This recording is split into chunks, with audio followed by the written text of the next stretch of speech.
Dahil Thursday ay CDC Day, ihahatid namin sa inyo mga programa at proyekto ng Clark Development Corporation para sa patuloy na pag-unlad ng Clark Freeport Zone tungo sa isang bagong Pilipinas. Pag-usapan natin ang Workplace Relations at Employees Compensation Program sa Clark Freeport Zone.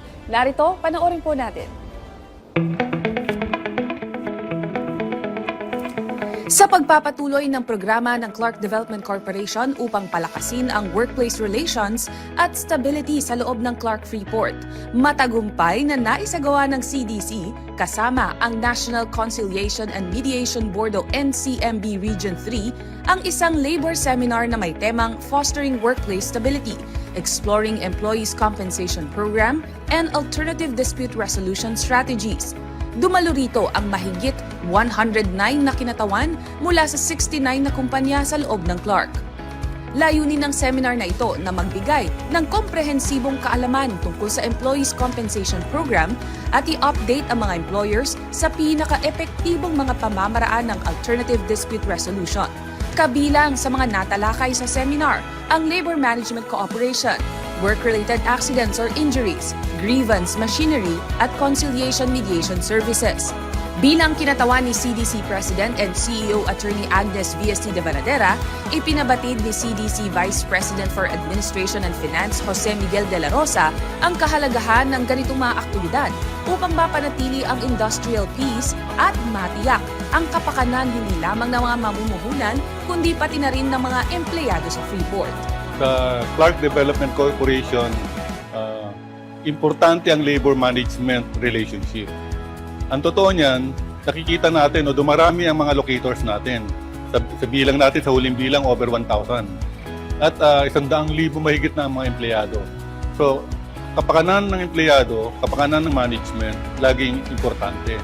Sa atin, hindi tayo nakatingin lamang kung saan tayo kumikita, kung saan tayo nakikinabang. Kundi tinitingnan din natin paano unlad ang kabuhayan ng mga laborers, mga workers.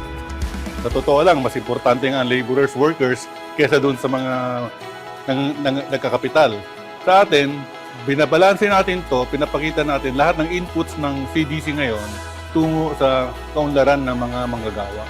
Kaya saludo at patnubayan natin ang CSR PD ng ating external assistance sa department.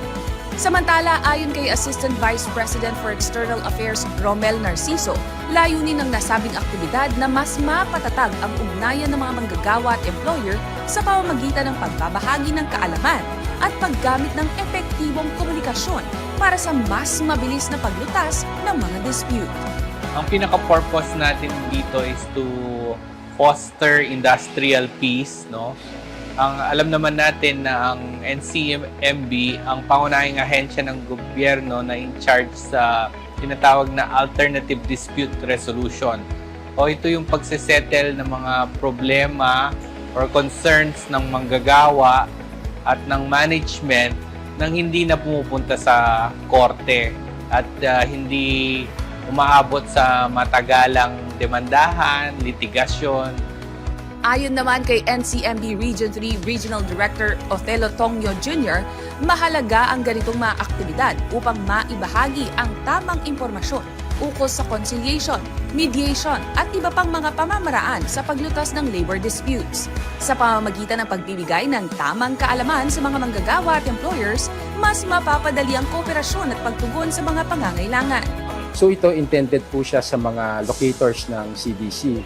So minabuti ho namin na mag-conduct ng ganitong activity for awareness ng mga locators nila. Kasi ang ADR po is all about alternative dispute resolution mechanism or system na magiging kapakipakinabang sa mga locators dito. Kasi kasama po sa ADR yung labor management cooperation, yung grievance machinery and voluntary arbitration, at saka yung conciliation mediation services ng National Conciliation and Mediation Board. So itong mga programs na ito makakatulong para sa pag-abot ng industrial peace sa bawat kumpanya dito sa Clark. Samantala, nagpahayag din ng kanilang reaksyon ang mga participants ng naturang seminar. Actually, yung mga ganitong seminar, makalaking tulong siya sa mga company natin dito hindi lang dito sa Clark, pang kabuuan, currently Region 3. So, ang kagandahan doon, yung mga from our top management or from our government, so yung mga binibigay nilang mga rules, o mga binibigay nilang guides and tips, is magagamit natin sa company natin para makagawa ng magandang program, para rin sa mga employees natin. So, magandang talaga siya, malaking tulong. I would like to thank and congratulate CDC for this successful seminar na binigay nila sa aming mga locators dito sa Clark. Sana magkaroon pa ng upcoming seminars pa to encourage and to give us more knowledge pa para mas mapabuti natin yung mga relationship natin and mapabuti yung mga companies, mas mag-grow and mas maengganyo na locators ang mag-invest inside Clark Freeport Zone.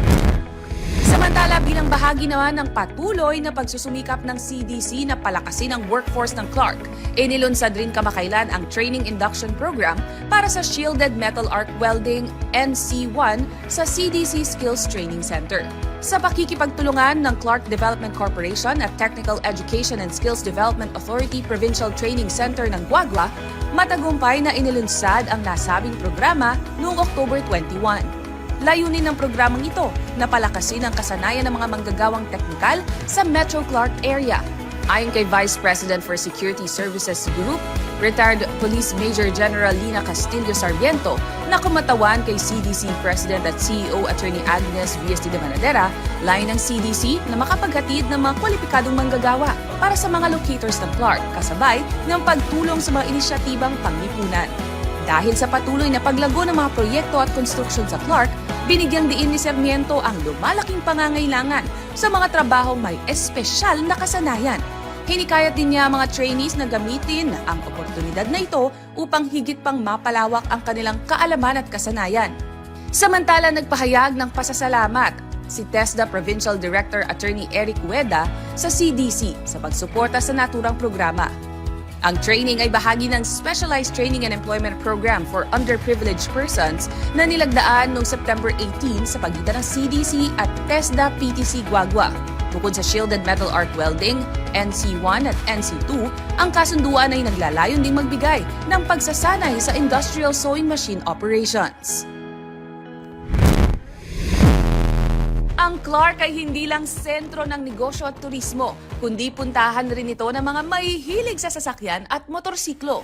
Ito ang muling pinatunayan ng katatapos lamang na Clark International Festival of Speed o CFOS na idinaos kamakailan sa Clark Parade Grounds. Pinangunahan ito ng Clark Development Corporation kasama ang Kilton Motor Corporation. Sa kanyang mensahe, binigyang diin ni Clark Development Corporation President at CEO Attorney Agnes V.S.T. de Manadera ang mahalagang papel ng nasabing event sa pagpapalago ng turismo at pagpapalakas ng Clark Freeport Zone bilang destinasyon para sa automotive tourism. Let's build on this. This is something remarkable. This is something historical. Let's build on this. It will not just be during the time that we celebrate CFOS, but it's got to be something that we have to repeat at least every quarter just to be able to generate the interest. Pinasalamatan din ni Attorney de Manadera ang Kilton Motor Corporation sa kanilang inisyatibo at pagsusulong ng nasabing event. Thank you for bringing the passion. Thank you for bringing history. Thank you for making Clark your #1 destination. Samantala, para naman sa presidente ng Kilton Motor na si Johnny Tan, ang CFOS ay hindi lang isang pagdiriwang, kundi isang malaking hakbang upang gawing sentro ng automotive tourism ang Clark. Hindi lang sa Luzon, kundi pati na rin sa buong bansa. My dream is to make this a yearly event and to be participated not only by automotive enthusiasts from Luzon but also from Visayas and Mindanao. Mahigit 300 klase ng classic cars at state-of-the-art high-performance vehicles ang itinampok sa naturang event. Kasama ang mga exhibitions, workshops at interactive activities para sa mga automotive fans and enthusiasts. Hindi lang para sa mga automotive enthusiasts ang festival, nagbigay rin ito ng platform para sa mga lokal na negosyante upang maipakilala ang kanilang produkto at serbisyo.